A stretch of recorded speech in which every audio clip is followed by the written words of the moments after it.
Kidney స్టోన్స్కి ఒక లడ్డు చేసుకుందాం మనం. ఫస్ట్ ఈ ఉలవలు, నల్ల ఉలవలు, తర్వాత తెల్ల నువ్వులు, తెల్ల నువ్వులు, నల్ల ఉలవలు. అంటే ఉలవలు చాలా రకాలు ఉంటాయి, తెలుపు, ఎరుపు, నలుపు.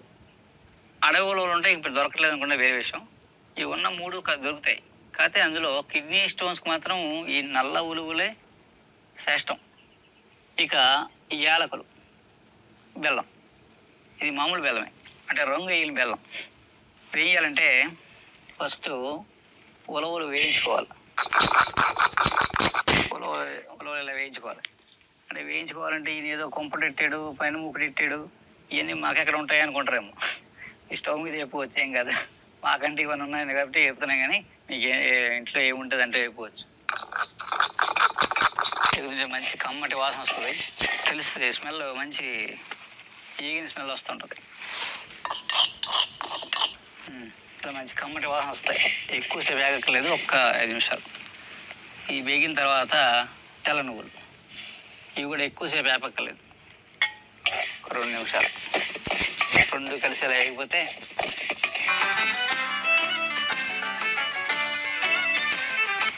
ఈ కొలత ఏంటంటే, 1 కప్పు నల్ల ఉలవలు, 1 కప్పు తెల్ల నువ్వులు, ఒక 10 యాలకులు, ఎక్కువ ఒక్కలేదు 10 యాలకులు,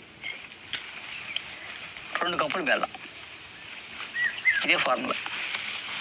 ఇవి చక్కగా వేయించుకొని చూసుకోవాలి, మాడిపోకూడదు. వేగితే యాలకులు కూడా వేసేది.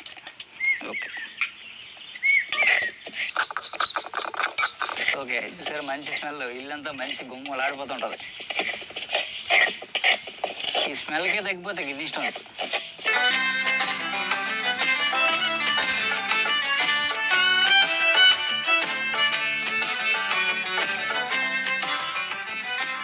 మీరు దంచి ఏం లేవు కాబట్టి మిక్సీలో కొట్టేసుకోవచ్చు. కొడితే ఇలా పొడి అయిపోతుంది. సరే, దంచుతుంటే మంచి స్మెల్ గుమ్మలు ఆడిపోతుంటుంది. ఇది కిడ్నీ స్టోన్ ఉండాలని రూల్ ఏం లేదు. లేకపోయినా మనం అప్పుడప్పుడు చేసుకుని ఇళ్ళల్లో తిన్నాం అనుకోండి, కిడ్నీ స్టోన్స్ రావు ఎప్పటికీ. పైల్స్ కూడా రాదు, చాలా చేస్తుంది. ఇందులో ఈ కాంబినేషన్ ఏంటంటే, ఉలవలు ఏం చేస్తాయి, కిడ్నీ స్టోన్స్ కరగొడతాయి. నల్ల ఉలవలు. ఈ నువ్వులు ఏం చేస్తాయంటే కిడ్నీ స్టోన్ తాలూకు పెయిన్ రాకుండా చేస్తాయి. తర్వాత యూరిన్ ఫ్రీగా అయ్యేలా చేస్తాయి. దీనికి యాలకులు ఎందుకు చేస్తామంటే, యాలకులు చలవ చేస్తాయి అన్నమాట. యాలకులు కూడా కిడ్నీ ఫిల్టరేషన్ కెపాసిటీ పెరుగుద్ది అనమాట. పెరిగి కిడ్నీలో ఏమున్నా సరే అన్నీ బయటికి వెళ్ళిపోతాయి. యూరిన్ ఫ్రీగా అయిపోతుంది. యూరిన్ బర్నింగు అలాంటివి, కిడ్నీ స్వెల్లింగు అవి తగ్గుతాయి అన్నమాట యాలకుల వల్ల. అందుకని 3 కలిపాం. ఈ బెల్లం కూడా మనకేంటంటే ఈ కాంబినేషన్లో ఎక్కువ యూరినేషన్ బాగా ఫ్రీగా అయిపోద్ది అండి. ఈ కరిగిపోయిన ఆ ఫ్లోలో కొట్టుకెళ్ళిపోతాయి. చిన్న ముక్కలుగా అయిపోయినా సరే వెళ్ళిపోతాయి. అంటే స్టోన్ ఒకసారి లోపల ఏంటంటే చిన్న ముక్కలు అయిపోతుంది, చిన్న పీసెస్లు అయిపోయి తెలియకుండా, పెయిన్ కూడా తెలియకుండా అయిపోతుంది. ఆ యూరిన్ ఫ్లో వెళ్ళాలి కదా. ఈ బెల్లం యాలకులు ఏం చేస్తాయంటే యూరిన్ ఫ్లో పెంచుతాయి అన్నమాట. ప్రెజర్ పెరుగుతుంది, ఆ యూరిన్ ఫ్రీగా అయిపోతుంది. దాంతో స్టోన్స్ బయటికి పోతాయి. యూరిన్ ట్రాక్లో ఉన్నప్పుడు కూడా ఇది తాగితే, ఇది తీసుకుంటే రోజుకొకటి, రోజుకి మీకు ఆ కిడ్నీ స్టోన్స్ కరిగిపోయి పెయిన్ కూడా తగ్గిపోతాయి. మామూలుగా అయితే కిడ్నీ స్టోన్స్ ఉన్న వాళ్ళు ఒక 40 డేస్ రోజు ఒకటి. ఇంకా ఎక్కువ స్టోన్స్ ఉన్నాయి, చాలా కాలం స్టోన్స్ కంటిన్యూ వస్తున్నాయి అనుకుంటే 80 డేస్ రోజు ఒకటి తినండి. మధ్యాహ్నం పూట, రాత్రి పూట ఒకటి తినేసి ఫుల్గా వాటర్ తాగండి, స్టోన్స్ పోతాయి. ఇగో ఇలా ఎంత మెత్తగా అవ్వాలి. మామూలుగా కిడ్నీ స్టోన్ ఉన్న వాళ్ళే చేసుకున్నారు అనుకోండి, ఈ దంచేటప్పటికి సగం కరిగిపోతాయి. ఇప్పుడు బెల్లం వేయాలి.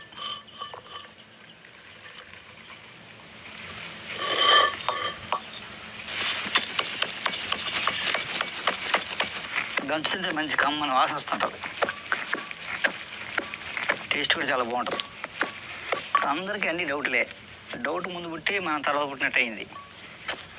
నాకు షుగర్ ఉందండి, ఈ లడ్డు తినచ్చా అని అడుగుతారు. షుగర్ ఉంటే బెల్లం మానేసి ఆ 3 దంచుకుని తినేయండి. తడి తగలకుండా చేయాలి. తడి తగిలితే పాడైపోతాయి. తడి తగలకుండా ఉంటే 3 నెలల పాటు ఉంటాయి, 90 డేస్. ఒక్కరోజు కష్టపడితే మనం జీవితంలో కిడ్నీ స్టోన్స్ రావు మనకి.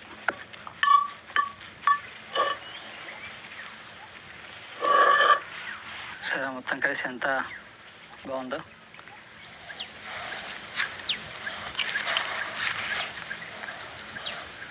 ఉండంటే ఏదో లడ్డు అంటే తిరుపతి లడ్డులో ఎంత లడ్డూలు కాదు, ఇది మందు, ఇది మోతాదు. సరదాగా టేస్ట్ కోసం తినాలనుకోండి పెద్ద తినచ్చు. రోజు తిన్నప్పుడు ఎంత సైజు అంటే చిన్న నిమ్మకాయ సైజు, ఈ సైజు. ఉసిరికాయ, పెద్ద ఉసిరికాయలు ఉంటాయి కదా, ఉసిరికాయ సైజు ఇంత సైజు. రోజుకోకుండా, రోజు నైట్ అయితే మంచిది. పడుకుంటూ భోజనం చేసి పడుకుంటాడు, ఒకటి తినేసి కొంచెం వాటర్ తాగి పడుకుంటే పాపం చేస్తాయి. కిడ్నీ స్టోన్స్ కరిగిపోతాయి, స్టోన్స్ రావు. కిడ్నీ స్టోన్స్ ఉండాలని ఉన్నోళ్ళే తినాలని రూల్ ఏం లేదు. మనం మామూలుగా స్వీట్లో చేసుకుని అందరం తినచ్చు. కనీసం నెలకు ఒకసారి తిన్నా ఇలాంటి కిడ్నీ స్టోన్స్ రాకుండా ఉంటాయి. మీకు మిగతా ఎలోపతి వైద్యంలో స్టోన్స్ రాకుండా ఏముండవు. రాకుండా ఉన్న ఏకైక మార్గం ఏంటంటే మనకి ఈ ప్రాచీన వంటలు, మన సాంప్రదాయంలో ఉన్న ఔషధాలే మనకి రాకుండా ఉంచగలవు.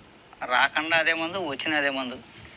ఇంగ్లీష్లో వస్తేనే మందు ఉంటుంది, అలాగనే అది వేసుకుంటే రాకుండా వేసుకొని పోతాం.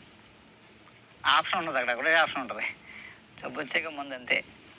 రాకుండా ప్రివెంటివ్ ఏమి ఉండవు.